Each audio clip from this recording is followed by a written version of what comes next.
Bonjour. Bienvenue sur la chaîne Soma Bible. Aujourd'hui, nous sommes heureux de vous présenter la leçon 8 de l'école du sabbat pour le troisième trimestre de l'année 2024. Avant de commencer cette leçon, n'oubliez pas de vous abonner et de cliquer sur l'icône du pouce levé pour soutenir notre mission de diffusion de l'enseignement de la Bible dans le monde entier. Jésus revient bientôt. Le titre de cette leçon. Former des disciples, partie 2. Prions. Notre Père Céleste, nous te remercions pour cette leçon. Nous demandons à ton Saint-Esprit de nous guider et de nous aider à comprendre cette leçon. Aide-nous à la mettre en pratique. Nous te prions au nom de Jésus. Amen. Notre texte clé se trouve dans Marc, chapitre 8, verset 34.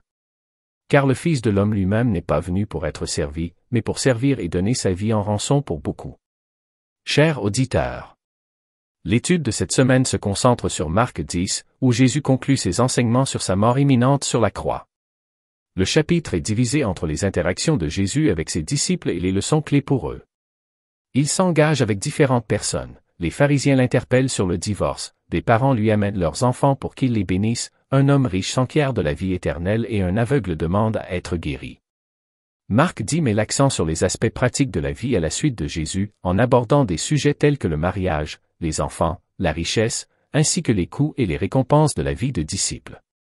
Les enseignements de ce chapitre sont intemporels et s'adressent aussi bien aux disciples de Jésus il y a 2000 ans qu'à nous aujourd'hui. Leçon du dimanche, le plan de Dieu pour le mariage.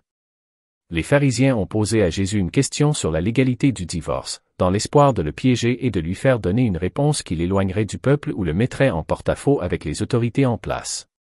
Ils se réfèrent à la loi de Moïse, qui autorise le divorce sous certaines conditions, et s'attendent probablement à ce que Jésus prenne parti dans le débat en cours entre l'école d'Hiel, plus indulgente, et l'école de Chamaï, plus stricte. Au lieu de se laisser prendre à leur piège, Jésus les a renvoyés à l'histoire de la création dans la Genèse, soulignant le dessein originel de Dieu pour le mariage.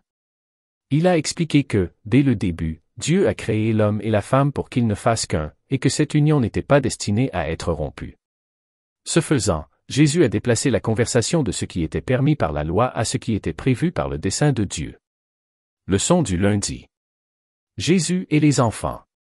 Lorsque des parents amènent leurs enfants à Jésus, Marc 10, versets 13 à 16, ses disciples les réprimandent d'abord, pensant que Jésus est trop important ou trop occupé pour une si petite affaire. Cependant, Jésus a été contrarié par l'attitude de ses disciples et les a vivement réprimandés. Il a accueilli les enfants, les a embrassés et les a bénis, démontrant ainsi que les enfants sont précieux aux yeux de Dieu.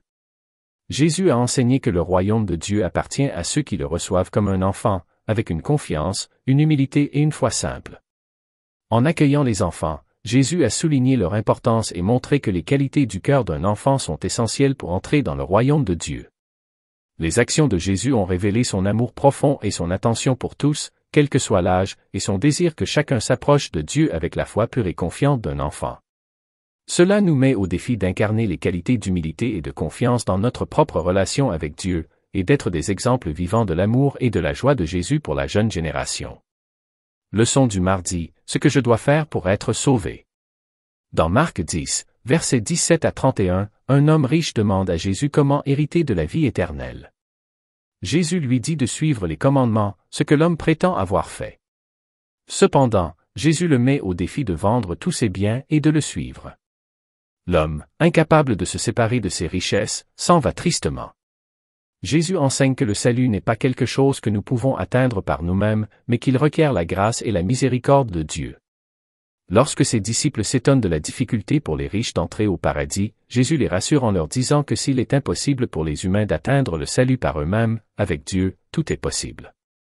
Jésus assure également à ses disciples que tous les sacrifices qu'ils feront pour le suivre seront richement récompensés, tant dans cette vie que dans la vie à venir. Le véritable engagement envers Dieu peut exiger des sacrifices difficiles, mais les récompenses éternelles dépassent de loin toutes les possessions terrestres ou le confort auquel nous pourrions renoncer. Leçon du mercredi, pouvez-vous boire ma coupe? Dans Marc 10, versets 32 à 45, alors que Jésus et ses disciples s'approchent de Jérusalem, il annonce une fois de plus ses souffrances, sa mort et sa résurrection à venir. Malgré cette prédiction claire et précise, les disciples continuent à se méprendre sur sa mission et sur ce que signifie réellement le fait de le suivre. Jacques et Jean, en particulier, révèlent leur ignorance en demandant des postes d'honneur dans la gloire de Jésus, envisageant toujours un royaume mondain avec pouvoir et prestige. Jésus répond en leur demandant s'ils peuvent boire la coupe qu'il doit boire et subir son baptême, métaphore de la souffrance et du sacrifice qu'il s'apprête à endurer. Les disciples affirment naïvement qu'ils le peuvent, ne saisissant pas la véritable nature de la mission de Jésus ni le coût de la vie de disciple. Jésus prédit alors qu'ils partageront effectivement ses souffrances, puisque Jacques sera finalement martyrisé et que Jean sera exilé. Leçon du jeudi, que voulez-vous que je fasse pour vous? Dans Marc 10, versets 46 à 52, Bartimée, un mendiant aveugle, réagit avec une foi urgente et persistante lorsque Jésus passe à Jéricho. Malgré les tentatives de la foule pour le faire taire, Bartimée crie encore plus fort pour Jésus, l'appelant « Fils de David » et demandant la miséricorde. Ce cri reflète à la fois sa foi en Jésus en tant que Messie et sa confiance en son pouvoir de guérison. Lorsque Jésus entend l'appel de Bartimée, il s'arrête et demande qu'on l'amène. Bartimée, montrant sa foi, jette son manteau, symbole de sa sécurité et de son statut, indiquant ainsi qu'il a confiance en la capacité de Jésus à le guérir. Jésus demande à Bartimée ce qu'il veut, et l'aveugle demande à recouvrer la vue. Jésus le guérit immédiatement et Bartimée se met à suivre Jésus, illustrant le pouvoir de transformation de la foi et de la guérison. Cette histoire nous apprend la nature d'un véritable discipulat. Cela implique de reconnaître Jésus comme le Messie. Nous devons avoir foi en sa capacité à apporter le changement et le suivre avec une vision et un objectif nouveau. Chers auditeurs, dans ses réflexions, Ellen Golden White souligne deux aspects essentiels des enseignements de Jésus et de son caractère. Premièrement, l'amour de Jésus pour les enfants. L'amour de Jésus pour les enfants, la profonde affection de Jésus pour les enfants, notant comment leur amour innocent et leur louange étaient une source de joie et de renouveau pour lui, en particulier au milieu de la tromperie et de l'hypocrisie qu'il rencontrait. L'attitude douce et aimable de Jésus attirait naturellement les enfants vers lui, montrant son amour sincère et son acceptation de leur pureté et de leur confiance. Deuxièmement, le coup d'être disciple. Nous avons un grand défi de servir Jésus pour ceux qui sont en position de richesse ou d'influence.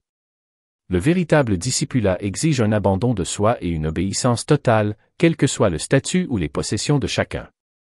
Les enseignements de Jésus appellent souvent à se débarrasser radicalement des choses qui peuvent conduire à des compromis moraux, et à ne rien accepter de moins qu'un engagement total pour le suivre. C'est la fin de la leçon. Que Dieu vous bénisse en continuant à étudier la parole de Dieu afin que vous puissiez continuer à grandir dans votre relation avec lui. Amen.